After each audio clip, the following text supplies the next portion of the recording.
프리미어 리그 수비수들은 이제 긴장해야 할 것 같습니다. 손흥민은 이번 뉴캐슬전 다시 한번 포지션 진화를 이루어냈기 때문이죠.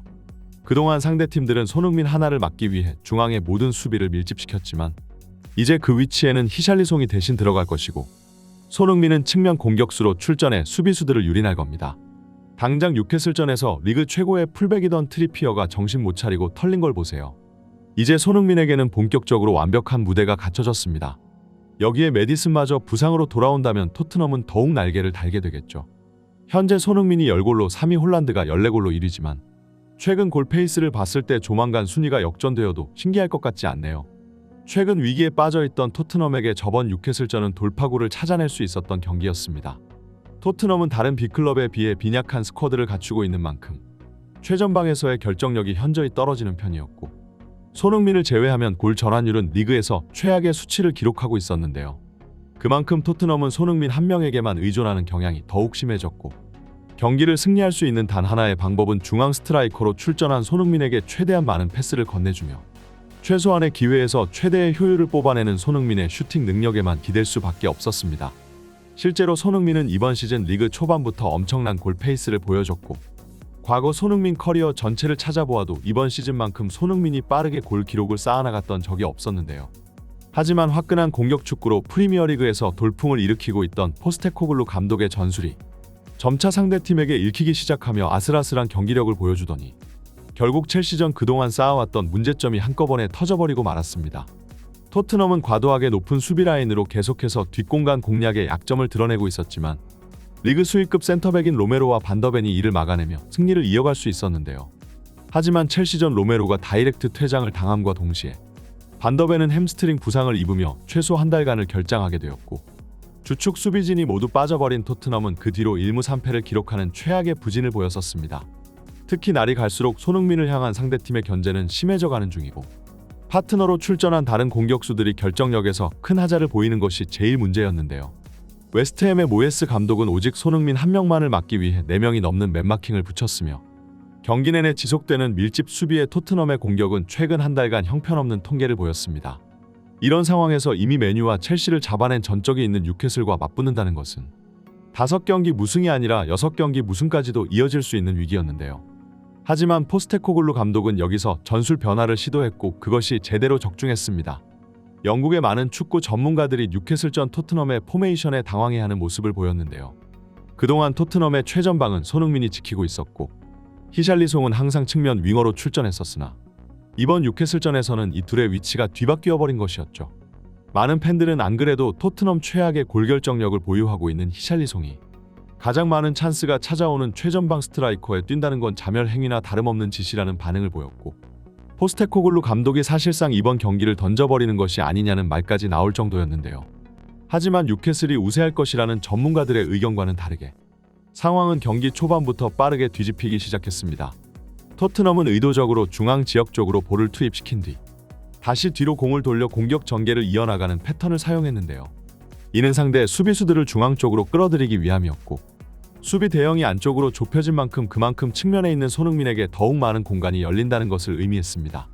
토트넘의 후방 라인은 롱패스를 통해 손흥민에게 패스를 집중시켰고 손흥민은 편한 환경에서 상대 수비수와 1대1 상황을 맞이할 수 있었는데요. 손흥민은 전반전 폭발적인 스피드를 이용해 트리피어를 따돌리며 왼발 크로스로 어시스트를 2개나 기록했고 이 2개의 골 장면이 모두 같은 위치에서 나왔을 정도로 뉴캐슬의 측면은 완전히 손흥민에게 지배당해버렸습니다. 오늘 트리피어는 완전히 손흥민의 먹잇감이 되어버렸고 90분 내내 손흥민의 드리블에 제압당하면서 뉴캐슬의 감독조차 손을 쓸 수가 없었는데요. 후반전에는 트리피어의 수비를 돕기 위해 선수 한 명이 도와주러 내려오기까지 했으나 오히려 손흥민은 공을 지켜낸 뒤 빈 공간으로 예리한 패스를 찔러 넣어주며 또 다른 기회를 창출해냈습니다. 그리고 후반전에는 직접 침투까지 시도하며 페널티킥을 얻어낸 뒤 추가골마저 터뜨리고 말았는데요. 이 경기에서 한 골과 2개의 도움을 적립한 손흥민은 누가 봐도 이번 라운드 최고의 선수였고 어느덧 리그 2자릿수 골을 넘어서며 프리미어 리그의 각종 기록들을 갈아치웠습니다. 영국의 축구 전문가들은 가장 위기의 순간에 다시 한번 토트넘을 구해낸 손흥민의 퍼포먼스에 극찬을 아끼지 않았으며 이번 승리는 토트넘의 일시적인 요행이 아닌 치밀하고 계획적이었던 전술 싸움의 승리로 인한 결과라고 분석했는데요. 역시 포스테코글루 감독은 명장이고 손흥민은 유럽 최고의 공격수이다. 토트넘은 지난 5경기 동안 실점을 마구잡이로 허용하면서 리그 최악의 수비 지표를 기록하고 있었어요. 전문가들과 팬들은 포스테코글루 감독의 공격 축구에 슬슬 의구심을 품게 되었죠. 유럽의 많은 감독들이 고집을 꺾지 못하고 끝내 자신만의 축구 철학을 고집하다 경질되고는 합니다. 특히 공격적인 축구를 선호하는 감독들은 이런 성향이 더욱 강하죠. 많은 팬들이 토트넘을 향해 슬슬 라인을 내리고 전술을 타협하라고 요구했습니다. 포스테코글루 감독도 어느덧 5경기째 승리가 없는 자신의 팀을 보며 많은 고민에 빠졌을 거예요. 하지만 결국 그는 마지막까지도 자신의 신념을 꺾지 않았죠. 그리고 이번 뉴캐슬전 공격 축구를 유지한 채 섬세한 포지션 변화를 통해 완승을 거두었습니다. 이제 앞으로 프리미어 리그의 모든 수비수들은 긴장해야 할 거예요. 특히 오른쪽 풀백은 더욱 말이죠. 손흥민은 측면 공격수로서 다시 한번 돌파구를 찾아내었고 오히려 이번 시즌 중앙 스트라이커로 출전했던 경기보다 더욱 위협적이었습니다. 그 어떤 선수건 밀집된 수비수들 사이를 비집고 들어가는 건 쉽지 않아요.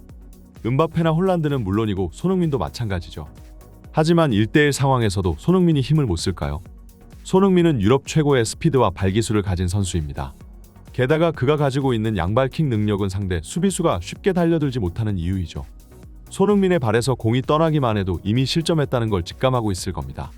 오늘 뉴캐슬의 트리피어가 경기 내내 손흥민의 드리블에 공략당한 것은 앞으로 토트넘의 경기에서 계속해서 감상할 수 있을 장면일 겁니다.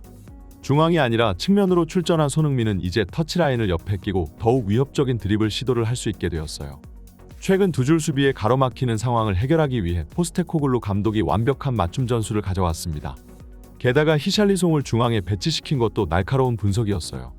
히샬리송은 비록 결정력은 떨어지지만 활동량과 체력만큼은 일가견이 있는 선수죠. 그는 오늘 경기장을 앞뒤로 왕성하게 뛰어다니며 손흥민의 부담감을 덜어줬습니다. 그리고 중간중간 적절한 공간 침투로 2개의 골마저 기록했죠. 히샬리송이 이 위치에서 살아난다면 리그 초반 보여준 토트넘보다 더욱 강한 팀이 될 수 있을 겁니다. 포스테코글루 감독의 이 전술은 뉴캐슬을 잡기 위해 들고 나온 것이었지만 확신할 수 있습니다. 남은 시즌 동안 이것은 토트넘의 메인 전술로 자리 잡을 거예요. 오늘 손흥민의 환상적인 경기력을 지켜보면서 시간이 가는 줄도 모르고 있었습니다. 하지만 앞으로도 토트넘은 이런 경기를 더 많이 보여줄 것이라 생각해요. 최근 손흥민의 퍼포먼스라면 아직 토트넘의 돌풍은 꺼지지 않았다고 볼 수 있습니다. 리그가 종료되었을 때 토트넘이 리그 선두권에 위치해 있어도 이상할 게 없을 것 같네요. 이처럼 뉴캐슬전 손흥민의 측면 기용은 최근 답답한 토트넘 경기력에 혀를 뚫어주는 것이었고 앞으로 이 전술이 토트넘의 주 전술로 자리 잡으며 히샬리송과 손흥민의 포지션이 지금 이 상태로 정착될 것이라는 게 전문가들의 의견인데요.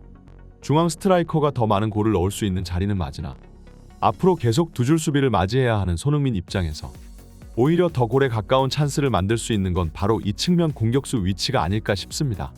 다음 노팅엄 포레스트전에서 손흥민이 연속골을 터뜨렸으면 좋겠는데요. 계속해서 손흥민 선수의 폭발적인 드리블을 기대해봅니다.